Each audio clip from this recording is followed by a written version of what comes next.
Shalom, salam sejahtera bagi kita, damai di hati.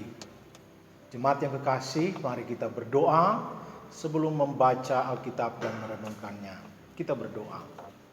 Bapa di dalam Yesus Kristus, sumber segala kasih karunia, Engkau yang memenangkan kami dari kuasa dosa dan maut, Engkau yang berkuasa dan berdaulat atas kehidupan kami. Kami sungguh bersyukur Engkau mengantar kami di minggu pertama di bulan Mei ini untuk menikmati hadirat-Mu ada di dalam persekutuan yang beribadah. Dan saat ini kami hendak membaca Alkitab dan merenungkannya. Kiranya kasih Tuhan menaungi kami sehingga kami dimampukan melalui kuasa Roh Kudus-Mu untuk mengerti maksud dan kehendak-Mu dalam kembara perjalanan kehidupan kami sebagai anak-anak-Mu.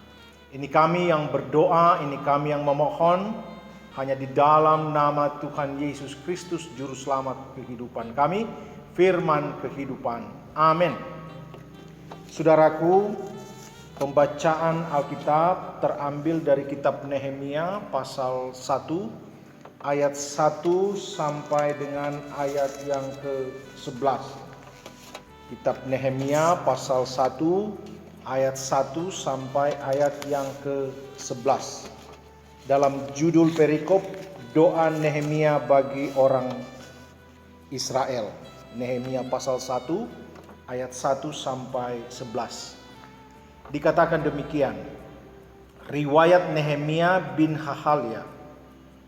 Pada bulan Kislew, tahun ke-20 ketika aku ada di Puri Susan, datanglah Hanani, salah seorang dari saudara-saudaraku dengan beberapa orang dari Yehuda.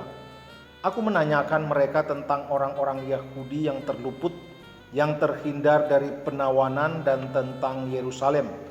Kata mereka kepadaku, orang-orang yang masih tinggal di daerah sana, yang terhindar dari penawanan, ada dalam kesukaran besar dan dalam keadaan tercela.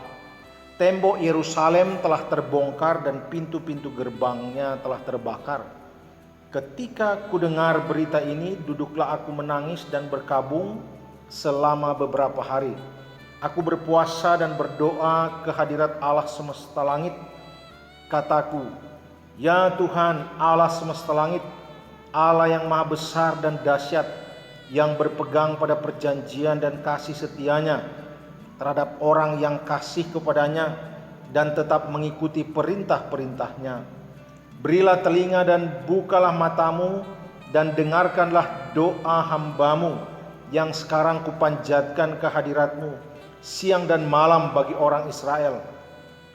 Hamba-hambamu itu dengan mengaku segala dosa yang kami orang Israel telah lakukan terhadapmu. Juga aku dan kaum keluargaku telah berbuat dosa.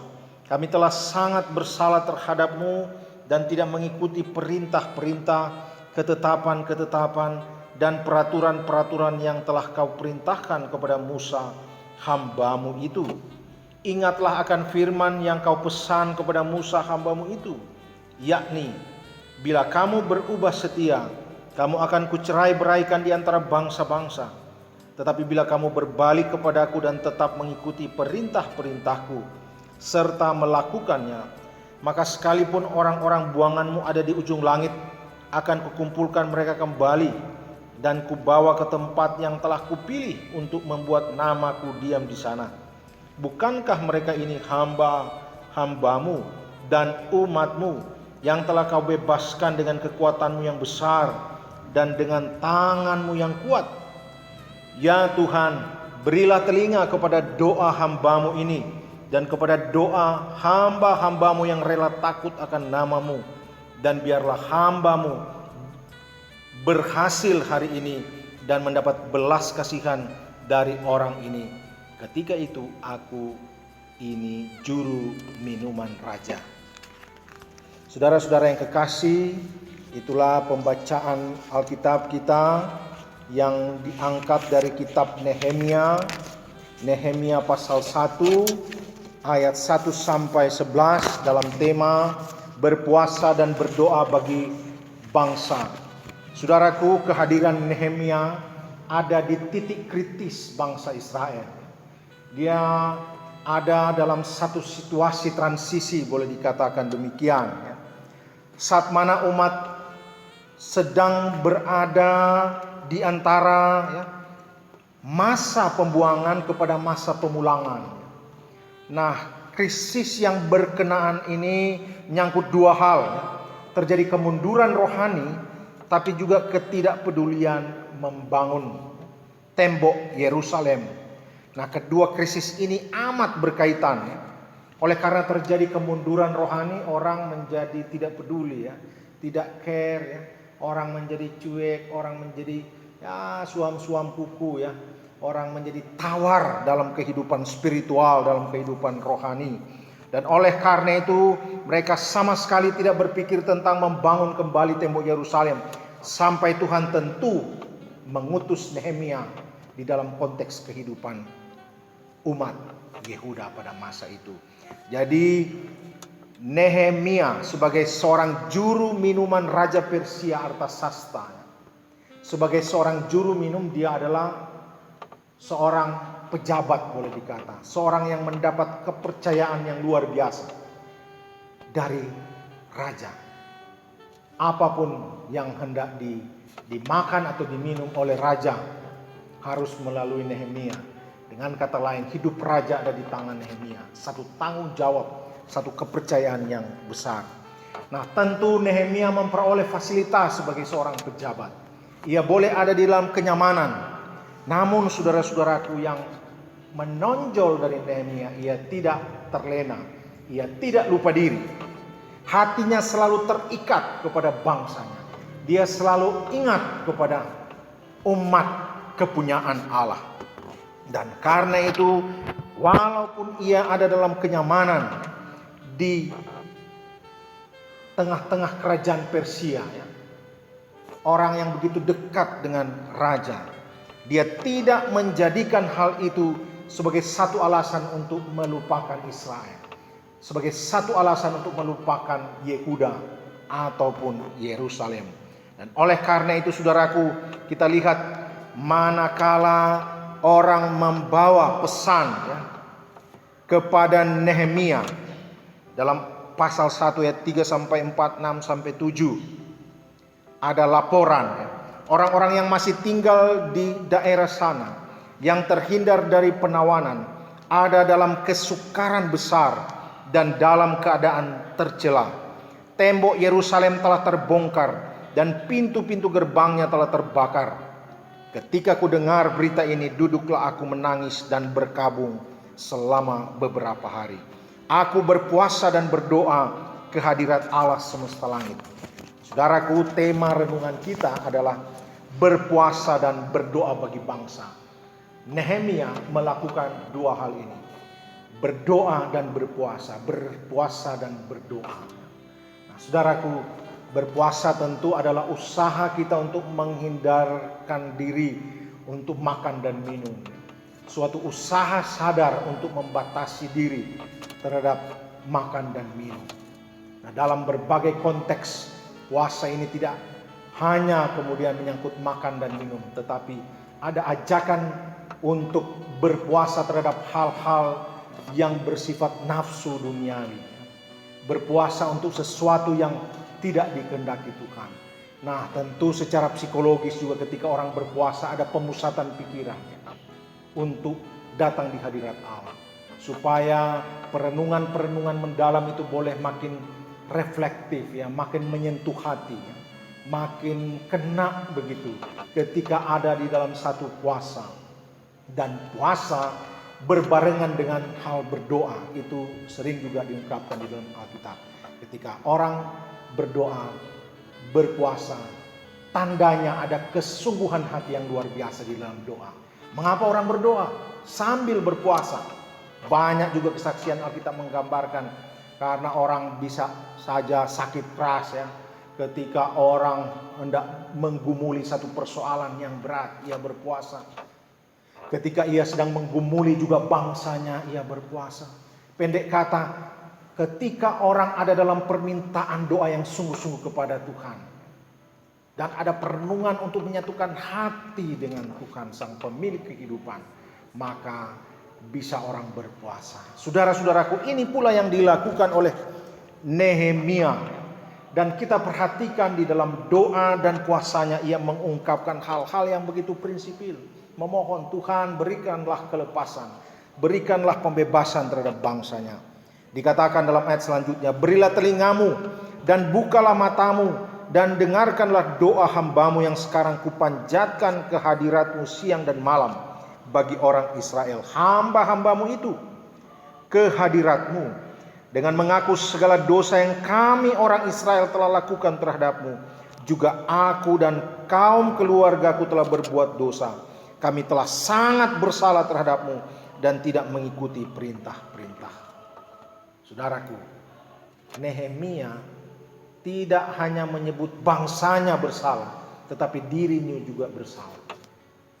Tiap hari Minggu kita ada dalam peribadatan gereja, ada kesempatan bagi kita untuk mengaku dosa, mengungkapkan kelemahan, kealpaan, kesalahan kita sengaja tidak disengaja, untuk menyatakan bahwa kita ingin dibaharui. Tanpa pengakuan menyesal tidak ada pembaruan. Ketika kita mengaku menyesal di hadapan Tuhan, kita mau membuka hati dan pikiran untuk dibaharui lagi oleh kuasanya. Saudara-saudaraku, kemudian dari ungkapan-ungkapan Nehemia ini menggambarkan dia memiliki satu keprihatinan yang luar biasa. Orang yang prihatin adalah orang yang tidak egois, orang yang tidak individualistik, orang yang tidak hanya berpikir dirinya sendiri, tapi bagaimana orang lain. Itulah Nehemia merupakan figur yang rendah hati, figur yang tidak hanya memikirkan diri sendiri. Karena itu ia terlibat dalam keprihatinan di luar dirinya, termasuk keprihatinan di mana tembok Yerusalem ditinggalkan dalam keadaan hancur. Dan oleh karena itu, dengan keprihatinan itu ia diberi suatu visi oleh Tuhan. Ia diberi satu penglihatan bahwa sangat mungkin membangun tembok Yerusalem. Ada orang yang hanya sampai di prihatin, tetapi dia berhenti di situ. Jawaban doa terhadap Nehemia, kita yakin dan kita percaya bila berefleksi dari ini, Tuhan memberikan juga dia keyakinan bahwa lihatlah, tembok Yerusalem itu bisa dibangun. Lihatlah, Tuhan menyediakan bagi kita satu kondisi masyarakat, bangsa dan negara yang akan lebih baik di hari esok. Lihatlah, kita akan lihat bahwa gereja ke depan adalah gereja yang akan terus berbuat dan berbuah di tengah-tengah perjalanan ini. Jadi melalui keyakinan itu, visi ini hendak dicapai. Saudara-saudaraku, tapi penting di sini kita catat dan renungkan bahwa ungkapan-ungkapan Nehemia hendak menohok hati kita, hendak meminta supaya hal pertama yang kita lakukan supaya kita dapat memperoleh keberhasilan, kita dapat memperoleh sesuatu yang kita doakan, adalah kita mau merubah diri kita. Persoalan barangkali bukan ada di luar diri kita, tetapi ada di dalam diri kita. Kita harus mulai dari sana, dan dari sana kita mau keluar untuk melihat bagaimana Tuhan akan memakai kita secara luar biasa. Ketika kita boleh ada dalam keprihatinan, ketika kita ada kemauan dan tekad untuk membangun masyarakat kita, gereja kita, bangsa kita. Saudara-saudaraku, Nehemia 2 ayat 17 juga berkata, berkatalah aku kepada mereka. Kalau kita melihat ini teks yang bukan ada dalam pembacaan kita tadi. Kamu lihat kemalangan yang kita alami, yakni Yerusalem telah menjadi reruntuhan dan pintu-pintu gerbangnya telah terbakar. Mari kita bangun kembali tembok Yerusalem supaya kita tidak lagi dicela. Hasil dari doa dan puasa, hasil dari keprihatinan yang mendalam, maka Nehemia memiliki satu semangat yang luar biasa, semangat yang dapat mempengaruhi, semangat yang memberi dampak kepada orang-orang lain. Mari kita bangun kembali tembok Yerusalem supaya kita tidak lagi dicela. Saudaraku, ketika kita dikuasai oleh kuasa Roh Kudus, ketika kita ada di dalam pemberian diri dan pelayanan, ketika kita ada di dalam semangat untuk memberi yang terbaik, dalam kerja dan pelayanan yang memuliakan Tuhan, maka di sana kuat kuasa Tuhan bekerja untuk kita. Saudaraku, kita ada dalam konteks berbangsa dan bernegara Indonesia, dalam keprihatinan global, keprihatinan nasional, tetapi juga keprihatinan daerah, keprihatinan kecamatan, kelurahan, desa, keprihatinan berjemaat dengan adanya pandemi COVID-19. Kita tentu bergumul bersama. Tidak ada orang di muka bumi ini yang dapat mengatakan orang terlalu hebat dan karena itu tidak bergumul. Orang bergumul secara luar biasa. Setiap hari, setiap jam, setiap waktu, saya percaya ada begitu banyak ungkapan-ungkapan hati, ungkapan-ungkapan doa, tapi juga disertai oleh puasa. Satu kerinduan untuk ada di hadirat Tuhan lebih sungguh, memohon supaya Tuhan melepaskan kita dari keadaan ini. Ketika kita mau merenungkan sikap rohani dari Nehemia, kita percaya bahwa sesungguhnya inilah saat bagi kita, tempat bagi kita di tengah pergumulan ini untuk makin dekat dengan Dia. Dalam Nehemia pasal 1 mulai ayat yang ke-9 dikatakan, tetapi bila kamu berbalik kepadaku dan tetap mengikuti perintah-perintahku serta melakukannya, maka sekalipun orang-orang buanganmu ada di ujung langit, akan kukumpulkan mereka kembali dan kubawa ke tempat yang telah kupilih untuk membuat namaku diam di sana. Segala hal yang kita alami bermuara pada satu tujuan. Apakah perenungan, apakah pergumulan kita saat ini membawa kita pada nama Tuhan diam di sana, membuat nama Tuhan diam di tengah bangsa kita, membuat nama Tuhan didengar ada di tengah-tengah gereja kita, jamaat kita, tapi juga di tengah-tengah hati dan pikiran kita. Itu yang terpenting. Kita percaya dalam doa dan puasa, dalam pergumulan yang sungguh, Tuhan akan menjawab doa kita supaya kita dapat melalui masa pandemi ini bukan dengan kekalahan tapi dengan kemenangan iman. Selamat melanjutkan perjalanan kehidupan. Tuhan Yesus memberkati kita. Amin.